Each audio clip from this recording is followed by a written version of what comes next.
Pilot ने जब इस स्ट्रेंज ऑब्जेक्ट को देखा तो ये लो एल्टीट्यूड पे बहुत तेजी से फ्लाई करता बार बार नजरों से ओझल हो रहा था। पोर्टो रिको में एग्वाडिला कोस्ट के करीब एयर पेट्रोलिंग के एक रूटीन मिशन के दौरान ये ऑब्जेक्ट देखा गया।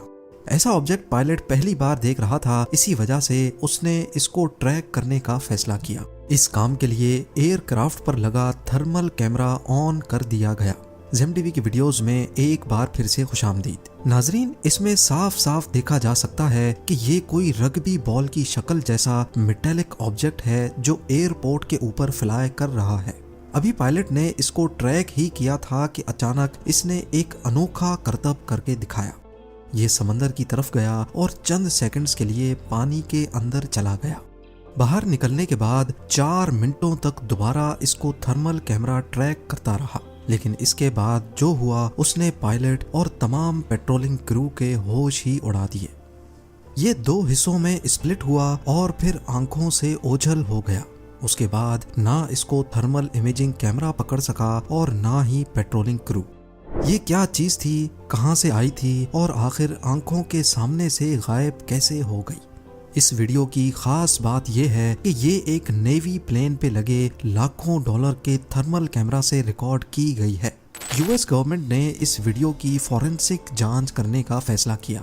सबसे पहले तो ये देखा गया कि ये वीडियो असली भी है कि नहीं, कहीं इसको एडिट तो नहीं किया गया, क्योंकि ये वीडियो यूएस नेवी के एयरप्लेन से रिकॉर्ड की गई थी। इसी वजह से इसमें बेशुमार डाटा मौजूद है। वीडियो पे शो होने वाले जीपीएस कोऑर्डिनेट्स और टाइम को जब रेडार पे रिकॉर्ड होने वाले डाटा से मैच किया गया तो ये बात साबित हो गई कि ये प्लेन उस दिन इस जगह मौजूद था। थर्मल कैमरा जो कि ऑब्जेक्ट्स के टेम्परेचर के हिसाब से उसको ब्लैक और वाइट में डिफरेंशिएट करता है, इसके जरिए रात के वक्त भी चीजों को आसानी से देखा जा सकता है।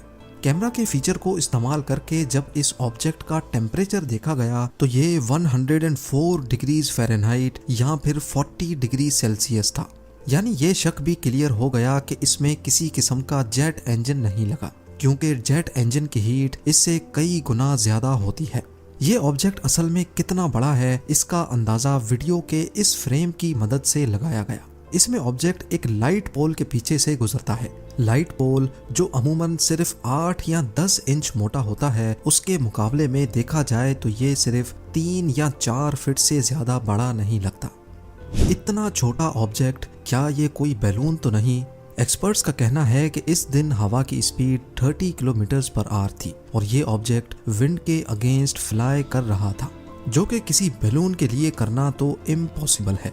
इस ऑब्जेक्ट का पानी में जाकर वापस निकलना, 2 हिस्सों में डिवाइड हो जाना और फिर देखते ही देखते इसका गायब हो जाना, ये सब इस बात की निशानी है कि ये कोई मामूली चीज तो नहीं है।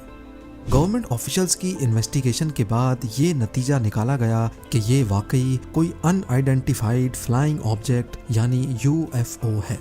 क्या यूएफओज वाकई में एग्जिस्ट करते हैं? इस सीधे सादे सवाल का जवाब भी सीधा सादा ही है। जी हाँ, यूएफओज एग्जिस्ट करते हैं।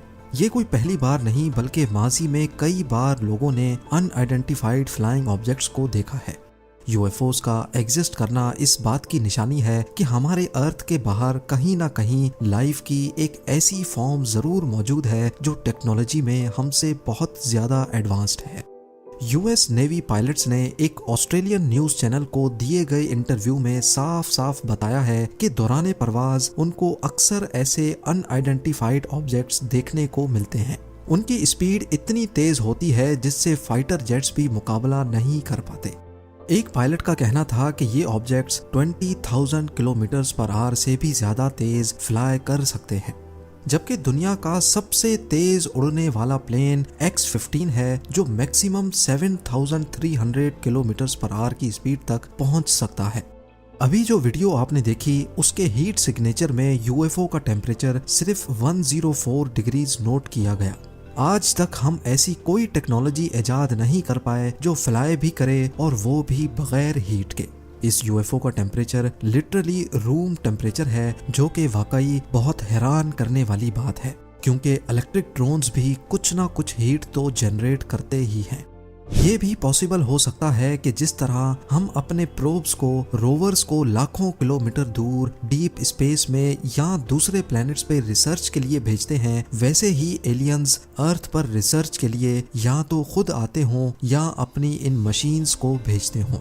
अगर टेम्परेचर की बात को नजरअंदाज भी किया जाए तो उसका पायलट की आंखों के सामने दो हिस्सों में स्प्लिट हो जाना, फिर अचानक आंखों से और थर्मल कैमरा से गायब हो जाना, इस बात की निशानी है कि ये जरूर कोई एक्स्ट्रा टेरेस्ट्रियल ऑब्जेक्ट है। आपको ये भी बताते चले हैं कि यूएफओ को स्प्लिट होते सिर्फ एक बार ही नहीं देखा गया। 4 जुलाई 2015 को अमेरिकन इंडिपेंडेंस के मौके पर एक शख्स अपने कोर्ट यार्ड में बैठकर फैमिली के साथ बारबेक्यू एंजॉय कर रहा था। क्योंकि इंडिपेंडेंस के मौके पर फायरवर्क्स का होना एक बहुत ही कॉमन बात है, इसी वजह से इसकी नजरें भी आसमान पर टिकी थीं। अचानक उसने क्या देखा कि चमकती हुई एक चीज आसमान पर बहुत आहिस्ता आहिस्ता चल रही है। पूरे 6 मिनटों के बाद इस अनआइडेंटिफाइड ऑब्जेक्ट ने अपने आप को 2 हिस्सों में स्प्लिट कर दिया। उसके बाद वो शख्स ये देखकर हैरान रह गया कि जो चीज नीचे आ रही थी वो एक बार फिर से 2 हिस्सों में स्प्लिट हो गई। ऑब्जेक्ट जो 8 मिनटों के अंदर अंदर 3 हिस्सों में बटा था, उसके बाद वो उस शख्स की आंखों से हमेशा हमेशा के लिए ओझल हो गया। ये वीडियो लेकर वो करीबी मिलिट्री बेस और वेदर डिपार्टमेंट भी गया, लेकिन किसी के पास भी इस ऑब्जेक्ट के बारे में कोई इंफॉर्मेशन नहीं थी। वीडियो जब फॉरेंसिक एक्सपर्ट्स के हाथ लगी तो उन्होंने उसकी जांच की।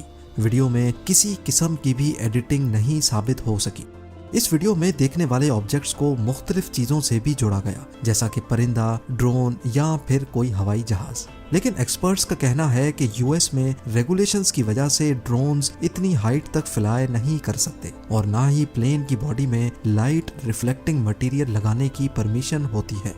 ये कोई मीटियोराइट भी नहीं है, क्योंकि ये काफी देर तक आसमान पर एक ही पोजीशन में नजर आता रहा, जबकि मीटियोराइट्स 1 सेकंड के अंदर अंदर आंखों के सामने से गुजर जाते हैं। अगर ये ऑब्जेक्ट इनमें से कुछ भी नहीं है तो इसको अनआइडेंटिफाइड फ्लाइंग ऑब्जेक्ट कहना बिल्कुल भी गलत नहीं होगा। यूएफओज और एलियंस का टॉपिक हमेशा से ही ज़ेरे बहस रहा है। पहले तो इसको सिर्फ साइंस फिक्शन की हद तक ही रखा जाता था, लेकिन अब पहली बार यूएस गवर्नमेंट ने ऑफिशियली इस बात का इकरार किया है कि यूएफओज एग्जिस्ट करते हैं। पेंटागन से रिलीज होने वाली दूसरी यूएफओ वीडियो भी मिलिट्री प्लेन पे लगे थर्मल कैमरा से रिकॉर्ड की गई थी। जिस पायलट ने इसको ट्रैक किया उसका कहना था कि ये ऑब्जेक्ट फिजिक्स के बेसिक लॉज के खिलाफ काम कर रहा है। ये राउंड शेप का ऑब्जेक्ट दूसरों के मुकाबले में काफी ऊंचाई पर था और ये 120 नॉट विंड स्पीड के खिलाफ जा रहा था। उसने दौरान परवाज कई बार अपनी पोजीशन भी बदली, कभी वो टिल्ट हो जाता तो कभी रोटेट करने लगता। इन्वेस्टिगेशन और वीडियो फॉरेंसिक के दौरान एक्सपर्ट्स इस ऑब्जेक्ट को किसी भी ऐसी चीज से नहीं जोड़ सके जो अर्थ पर पाई जाती हो। इसी वजह से इसको भी यूएफओ डिक्लेयर कर दिया गया। जहां यूएफओस की बात आती है वहां एलियंस का जिक्र ना हो, ऐसा कैसे मुमकिन है? नासा ने कई ऐसे एक्सोप्लैनेट्स ढूंढे हैं जहां जिंदगी पाने के असरात मिले हैं, लेकिन ये जरूरी भी नहीं है कि जिनको हम एलियंस कहते हैं उनके हमारी तरह के फीचर्स भी हों और उनको जिंदा रहने के लिए हमारी तरह ऑक्सीजन और पानी की जरूरत हो। एक थ्योरी ये भी है कि जिस तरह अर्थ पर जिंदगी पानी और ऑक्सीजन की वजह से चलती है, हो सकता है कि एलियंस की बॉडी ऑक्सीजन के अलावा किसी और गैस के हिसाब से बनी हो। पौधे और दरख्त इस थ्योरी की एक क्लासिक एग्जाम्पल हैं। इनको जिंदा रहने के लिए पानी और ऑक्सीजन के साथ साथ कार्बन डाइऑक्साइड की जरूरत भी होती है। वो कार्बन डाइऑक्साइड जो हम इंसानों के लिए एक खतरनाक गैस है। प्लांट्स कार्बन डाइऑक्साइड को सूरज की रोशनी की मदद से कार्बोहाइड्रेट्स यानी एनर्जी में कन्वर्ट करते हैं। अब जब हमारे सामने ही प्लांट्स की एक क्लासिक एग्जाम्पल मौजूद है, तो क्या ऐसा मुमकिन नहीं हो सकता कि किसी ऐसे प्लेनेट पे जो हमारी नजर से तो जिंदगी के काबिल नहीं, लेकिन असल में वहाँ का अपना ही इकोसिस्टम हो जिसमें तरह तरह की मखलूक बसती हो? आपकी इस बारे में क्या राय है, मुझे कमेंट सेक्शन में जरूर बताइएगा। उम्मीद है जेम टीवी की ये वीडियो भी आप लोग भरपूर लाइक और शेयर करेंगे। मिलते हैं अगली शानदार वीडियो में।